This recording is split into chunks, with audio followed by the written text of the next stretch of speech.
নমস্কার বন্ধুরা, আমি কাকলি। আশা করি তোমরা সকলেই ভালো আছো, আমিও ভালো আছি।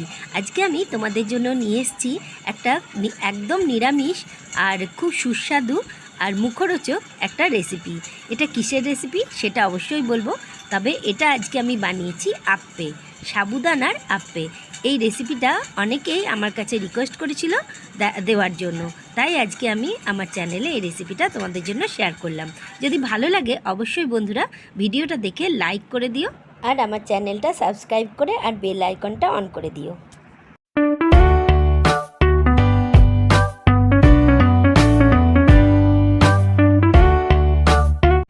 উপোসের দিনে বেঁচে যাওয়া সাবু দিয়েই আজকের এই রেসিপি। খেতে কিন্তু অসাধারণ স্বাদ হয়, আর এর মধ্যে কি দিলে এত বেশি স্বাদ হয় সেটাই তোমাদের সঙ্গে শেয়ার করব। সাবুটা আমার ভিজানো ছিল, সেই সাবুটা থেকে একটু তুলে রেখেছিলাম, আর খুব সুন্দর ভিজেও আছে। তো দেখে বুঝতেই পারছো আমি আজকে এই দুটো আলু সিদ্ধ দিয়ে আর এই সব জিনিসগুলো দিয়েই বানাবো। তো সঙ্গে আরও কি দেব যার জন্য এত স্বাদ হবে সেটাই তোমাদের সঙ্গে শেয়ার করছি, আর এর জন্য পুরো রেসিপিটা তোমাদেরকে দেখতে হবে। তো একদম প্রথমে আমি নিয়ে নিলাম বড় বাটির মধ্যে সাবুদানাগুলো, ভিজানো সাবুদানা, আর নিয়ে নিয়েছি সিদ্ধ আলু। আমি এটা সিদ্ধ আলুটা হাত দিয়ে চটকে ম্যাশ করে নিচ্ছি। তোমরা পারলে যদি ইচ্ছে করো তাহলে গ্রেটার দিয়ে গ্রেট করেও নিতে পারো, সেটাতেও মিহি হবে, কিন্তু এইভাবে করলেও কোনো অসুবিধে নেই, কেন কি এটাকে আমাকে পুরোটাই মাখতে হবে।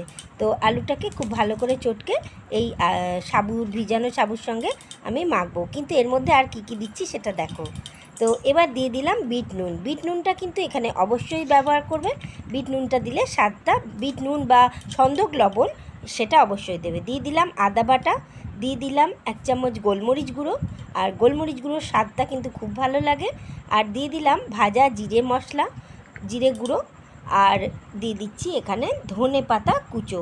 তো ধনে পাতা আরেকটু হলেও ভালো হতো, আমার যেটুকু ছিল সেটুকুই দিলাম। তো এবার দিয়ে দিচ্ছি কাঁচা লঙ্কা কুচি, আর দিয়ে দিচ্ছি একটু কারি পাতা কুচি করে, গোটা গোটা দিইনি, আমি একটু কুচি করে দিয়েছি যাতে মুখে না লাগে। আর দিয়ে দিলাম টমেটো কুচি।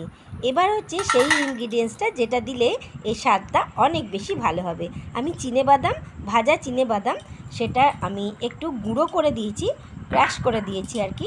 এইভাবে থেতো করে যদি গুঁড়ো করে দেওয়া হয় ভালো হয়। এবার দিয়ে দিলাম এমনি নুন, আর দিলাম 1 চামচ চিনি। তো চিনিটা স্বাদটা এর সঙ্গে খুবই ভালো লাগবে। তো এবার হচ্ছে কাজ, পুরোটাকেই খুব ভালো করে মাখতে হবে। এই যে আলু সিদ্ধটা দিয়েছি আর এই যে বাদামের গুঁড়োটা দিয়েছি, এটাই কিন্তু খুব ভালো বাইন্ডিংয়ের কাজ করবে। তো আমি এটাকে খুব ভালো করে মেখে নিচ্ছি। তো বন্ধুরা, তোমরা যে যেখান থেকে দেখছো তোমাদেরকে অসংখ্য ধন্যবাদ আমার এই রেসিপিটা দেখার জন্য, আমার সঙ্গে থাকার জন্য। যদি আমার এই রেসিপিটা ভালো লাগে একটা লাইক করে দিও, আর আমার পাশে থাকার জন্য আমার চ্যানেলটা সাবস্ক্রাইব করে দিও।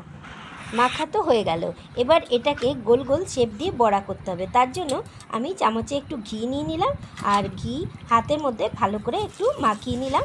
দিয়ে এই যে পুরো মাখাটা বানিয়েছি এটাকে আমি এটার থেকে তুলে তুলে এই যে ঘি হাতটা আছে এইভাবে আমি গোল গোল করে এরকম তৈরি করে নেব, গোল গোল বড়ার মতন। তো চ্যাপটা না করে গোল গোলই বানাতে হবে, যেহেতু আমি এটা আপ্পে মেকারের মধ্যে বানাবো। তো দেখো আমি প্রত্যেকটাকে এইভাবে হাতের মুঠোয় গোল গোল করে তৈরি করে নিচ্ছি।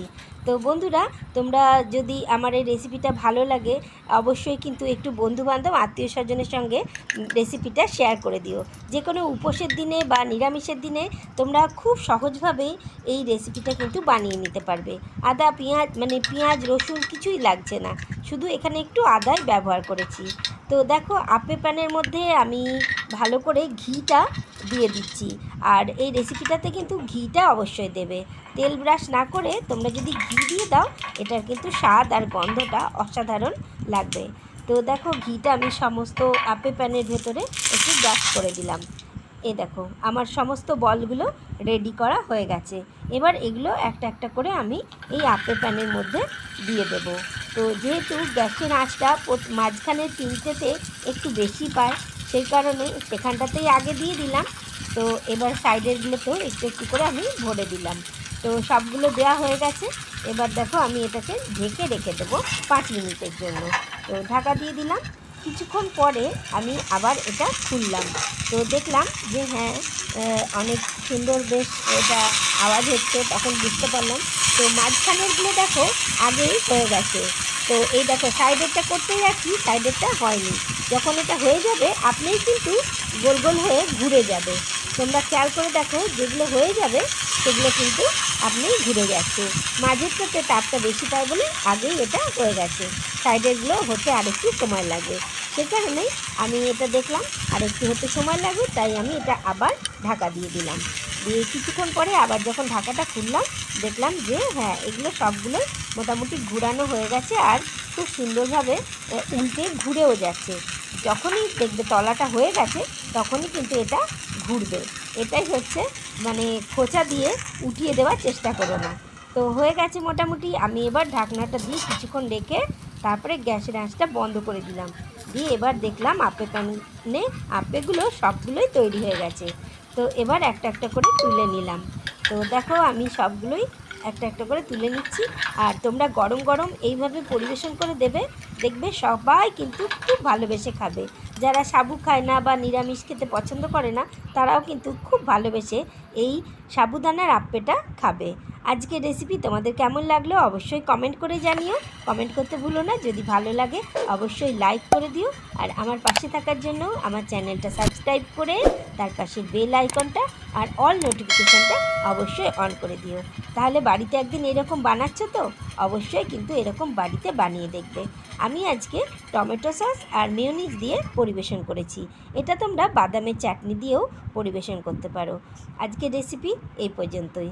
আজ তবে আসি, আবার দেখা হবে নতুন ভিডিওতে।